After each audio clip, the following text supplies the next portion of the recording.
Good morning.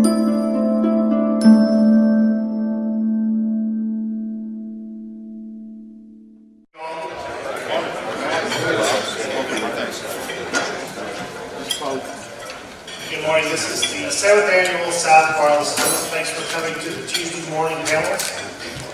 The South Carolina Summit community is so proud to have you all here and to enjoy what we have for you in store today. So I'm not going to go on any further, but we want to appreciate, first of all, appreciate all of you for support the South Carolina Association, and secondly, being here and the fellowship is what we're all about. So thanks for being here.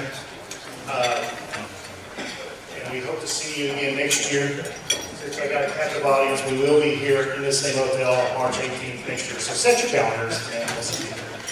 So I'm proud to announce our first moderator, Andy Rodenstrike, to introduce our first speaker.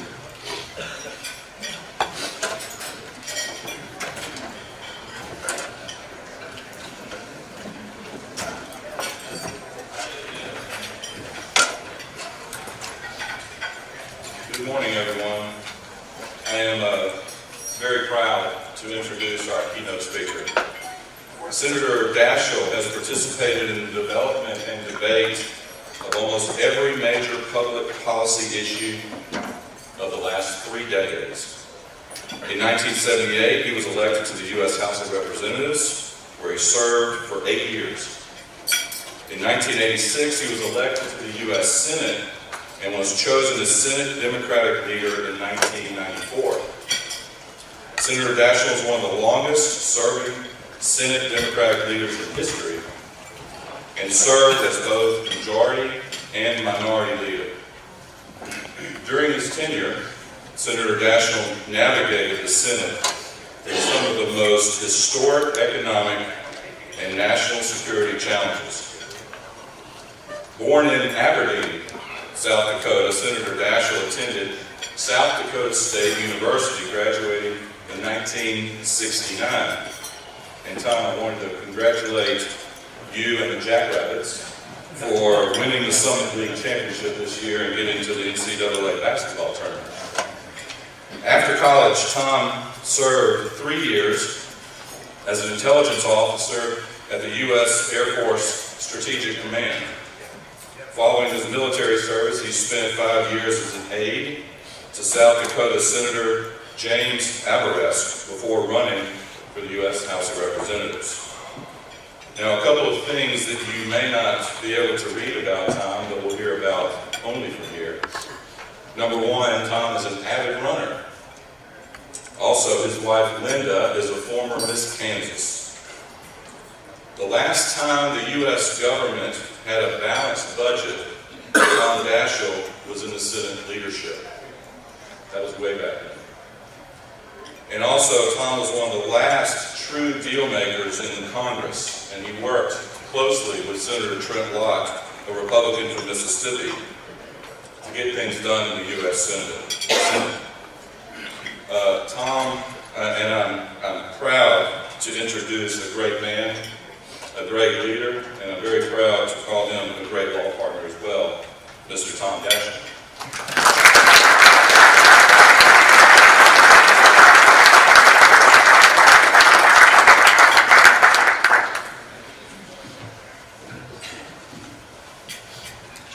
Andy, thank you very much for that very, very generous introduction.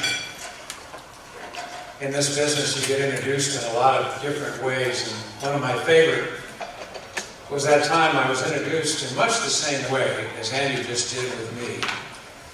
But the man used the word model. He said Daschle was a model legislator and a model American, a model senator, a model South Dakotan. I felt great about that introduction until one of my staff showed me the word model as it's defined in the dictionary. There it's defined as a small replica of the real thing. I listened closely, and he didn't use that word, and I appreciate it. You really have to have some self-confidence and ego, I think, sometimes to be in the political business. You get a lot of incidences that come to mind, and you get through them one way or another. I was going through the airport, and I was in a real hurry.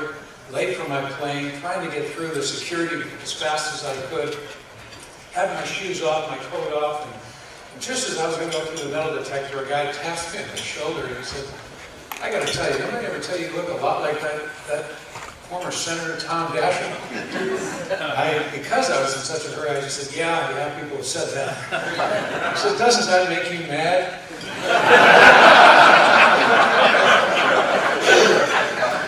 Well, I hope I can get through the next few minutes without making anybody in the room mad, but I welcome all of you and congratulate Steve Nicely for a fantastic organizational effort. And I understand that this is one of the biggest turnouts you've ever had, and I'm all the more honored and appreciative to be a small part of it today.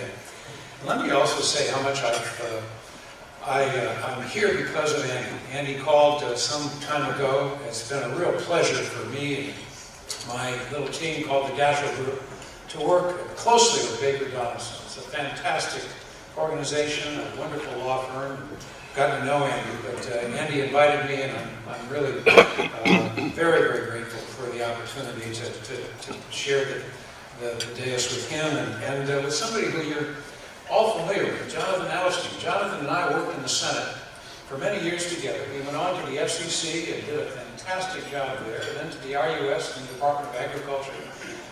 He's a rock star in more ways than one. He plays music like a rock star, and I know that we'll all enjoy hearing him as well. But it's been we haven't seen each other for a little while, so it's a real pleasure to see Jonathan as well. Let me make a statement that I don't think anyone in this room would argue with. And that is that we're living in a historic and a very transformational era, filled with both peril and opportunity. In many ways, this is not only an exciting time, but an optimistic time for this industry. You're here having experienced growth this past year, but there's also a clear realization, and I don't think anyone would challenge this either, that those in this room or anywhere else affiliated with this industry who cling to the status quo will not survive. Many of the transformational forces responsible for this tectonic period will be the subject of discussion over the next couple of days. But I'd really like to focus on two that I think in many respects are the most important. The two that I want to focus on are technology and policy. Two transformational forces that affect your lives in profound ways every single day. Technology in the world today is still driven, in large measure, by Moore's Law. That we have the capacity to double our technological advancement every 2 years. I'm always amazed. Some of you may have heard this analogy, but I just think it's stunning.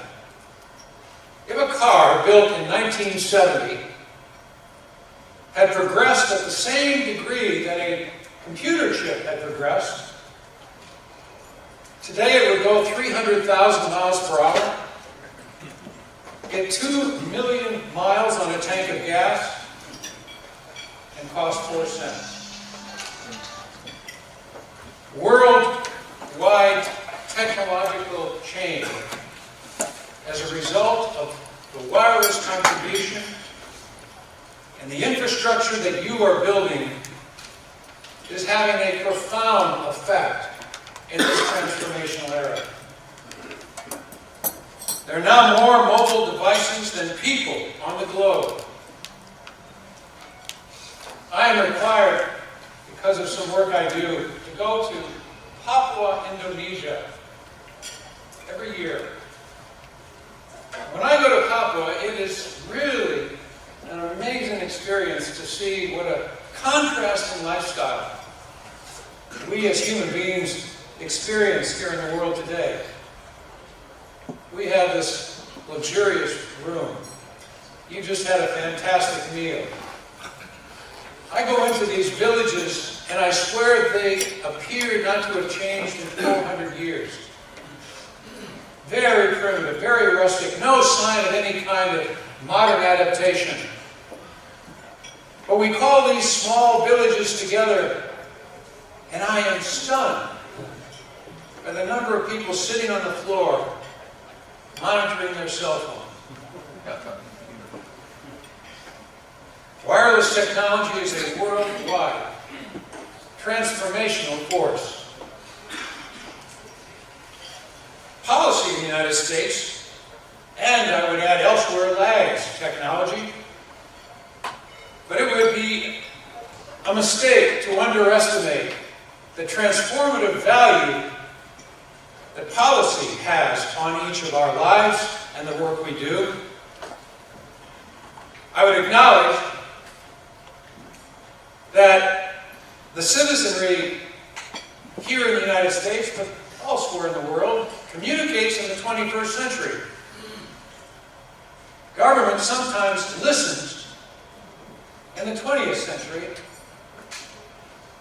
and responds with policies that are oftentimes created in the 19th century. Our country is deeply polarized. We're deeply divided. That polarization, that division occurs in part over the whole question of what is the proper role of government in society today. What ought to be our policies on guns, on immigration, on taxes, on trade, on spending? Congress reflects that polarized environment. A significant number of those in the House and the Senate have come to believe compromise is capitulation. They don't want to capitulate, and so they do not want to compromise. With no compromise, there is widespread dysfunction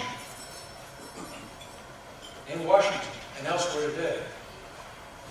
I'll give you one little example. One of my heroes in the Senate has always been Lyndon Johnson. Lyndon Johnson, as you know, was the majority leader, but you may not know it was from 1954 to 1960, until he became vice president. In the Senate, there's a practice called filibustering, where you can speak as long as you want until you're cut off with a cloture vote. Lyndon Johnson, from 1954 to 1960, had exactly one filibuster, the Civil Rights Act of 1957. In the last 6 years, there have been 422 filibusters. That probably says all you need to know about the dysfunction. In the last fiscal year, which started in October, up until last week, the Congress had yet to produce a piece of legislation to fund the government for the year. That actually happened last week, finally, 6 months into the fiscal year. But in spite of the historic dysfunction, the regulatory and statutory policy at the state and federal level will continue to have profound consequences on every one of you, your businesses, and the people of this country. One only has to consider 3 examples to make the point.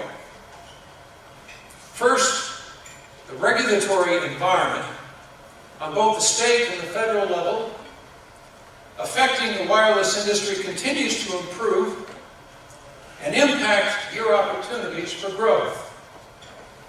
Regulatory streamlining has the potential for major influence on broadband expansion and wireless service. The $1.3 trillion appropriations bill that I just described finally passed last week, authorizes the Federal Communications Commission for the first time in 25 years. It consolidates reporting requirements at long last and recognizes the critical need to deploy broadband in underserved areas. My second example of policy and regulatory impact would be FirstNet. The interoperable public safety wireless network will have profound effect on the ability of first responders, including police and fire and ambulatory services, to coordinate and amplify their current ability. Third, regardless of one's view of the Tax Cut and the Tax Reform Act of 2017, there is little doubt that it will drive investment and spur greater economic growth. Our robust transformation, however, can only continue so long as we combine progress on technology and policy and combine it with good business management in the private sector. There is little doubt that Moore's Law will continue to operate long into the future with robotics, with artificial intelligence, with data acquisition through digital management. These and many more technological advancements will have extraordinary catalytic consequences for this industry for many years to come. 5G is nearly here. Terahertz radiation with shorter wavelengths and higher bandwidth capacity is already being tested and used. Radio devices that transmit and receive on the same channel at the same time are in development. And there are high expectations for the transformative impact of worldwide interoperability for microwave access, WiMAX. The technological revolution will continue. And the real question is, will policy follow? That's the question.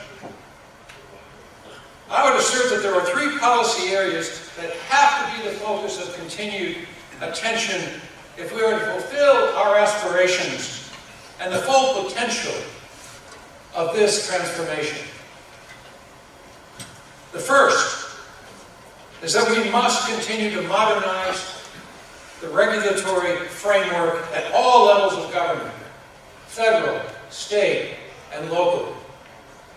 We have to continue to create an environment that encourages innovation and technological revolution now underway.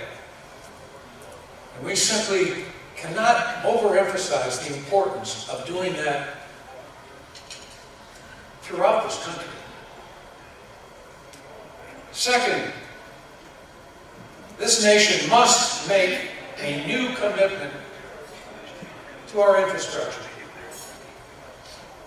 In the 19th century, we committed building our transcontinental railroad, and it changed everything. In the 20th century, we committed to building our transcontinental highway system, and it also changed everything. In the 21st century, we must commit to building our transcontinental wireless and cyber systems, because it will impact the way we work, the way we communicate, the way we govern, and the way we live for all time. Today, the sad reality is that because of the dysfunction in Washington, and because both the tax bill and the appropriations bill require borrowing over $2 trillion, there is little likelihood that Congress and this administration will enact a major infrastructure bill in 2018. There is a modicum of good news. A smaller number of telecom bills on streamlining in particular hold promise of enactment. And Jonathan is going to walk through some of these this morning. In spite of the 60-vote threshold required in the Senate, the possibility of passage exists for two reasons. First, because there is broad bipartisan support for some of these bills. And secondly, the budgetary impact on this legislation is very, very limited. The third and final public policy challenge involves one that this organization knows very, very well. And that is the workforce that we need for training the next generation of mobile communications networks. We know these networks are going to continue to dramatically change. We know that the infrastructure is going to be required in ways that we can't even fully fathom today. And we know we're going to have the engineers and the technological capabilities to address that infrastructure from day one. I am so pleased. I didn't know this until I came this morning, but Steve shared with me that all the money generated in this conference is dedicated to scholarships for young people, one of whom we will meet later on this morning, for that very purpose. That's spectacular. And I applaud Steve and each of you for your commitment to that training. But we're going to need new skill sets. It's no secret that the industry already is facing a shortage of qualified technicians. New, comprehensive job training programs are critical to the successful deployment of wireless networks in the future. American students today rank 27th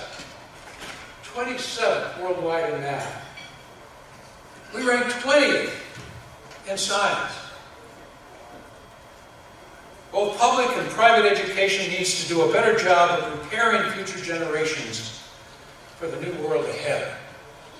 Government and the private sector must make broad commitment and coordination efforts to incent, to train, and to prepare the wireless workforce for the future. Programs like the Telecommunications Industry Registered Apprenticeship should be expanded nationwide and available in every single state in the country. If we are going to succeed in the 21st century, we must have policies and a workforce that reflects the 21st century. So what will success in the 21st century require beyond those three policy areas? In the broadest sense of the word, I think as we look to what it will take to be successful as we look into the future, we're going to need a big plate of rice. RICE is my acronym for resilience, innovation, collaboration, and engagement. I guarantee you, whether it's in the next year or the next 5 years or the next 10 years, you are going to face some setbacks, some unexpected developments.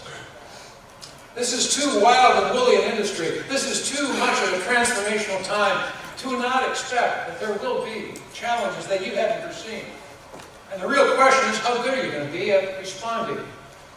How good are you going to be at picking yourself up, dusting yourself off, and still heading forward? How resilient are you going to be? That's the question. The second is innovation. Our country has prided itself for over 200 years on being perhaps the most innovative society in all the history of civilization. We are the innovators. And the wireless industry is the innovative of the innovative. How much more can you do? Well, that'll determine how much success you will enjoy. We need it both in technology, but also in policy. We need new, innovative policy and regulatory mechanisms to adapt to the dramatic change we see in technology today.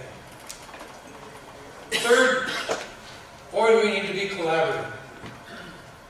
Urban versus rural, stovepipe versus stovepipe. We've got to tear them down. We've got to coordinate a lot more effectively, and that's why conferences like this are so critical. How good a collaborator are you? How much do you reach out within your own organization? With like-minded organizations like yours? How collaborative are you? I often thought a rope was a pretty good metaphor for collaboration. You take a single strand and it's pretty easy to break, but you weave those strands together and you can't break a rope. We all need to be one big wireless rope. Finally, engagement. I'm always amazed when I travel how many people actually think that whatever happens in public policy and the regulatory world isn't their deal. Well, I got news for you. The regulatory and policy-making process is not a spectator experience. You've got to be involved. You've got to be engaged. I like to say you need what we call 20/20 eyesight. I'm not talking about your physical eyesight. I'm talking about interest and involvement, 2 eyes. How interested and how involved are you through this organization and through those who work with you to ensure that we have the right regulatory and policy-making capacity? That takes engagement. And I can't emphasize enough as we go through the next couple of years how critical that is going to be. Jonathan and I come from South Dakota. You probably don't know much about South Dakota except that it has a very famous monument, Mount Rushmore. 4 of the greatest presidents we ever had the good fortune to have, Washington, Lincoln, Jefferson, and Teddy Roosevelt are up there in that mountain. The wisdom, the leadership, the extraordinary example that they set is one I wish we could always have. Teddy Roosevelt said so many things that I love to quote. But he said one that I think applies here in particular. He said, far and away the best prize that life has to offer is the chance to work hard at work worth doing. Each of you has an opportunity to acquire that prize in this transformational era. To work hard at work worth doing. That's why you're here. I wish you great success as you go forward. Thank you all very much.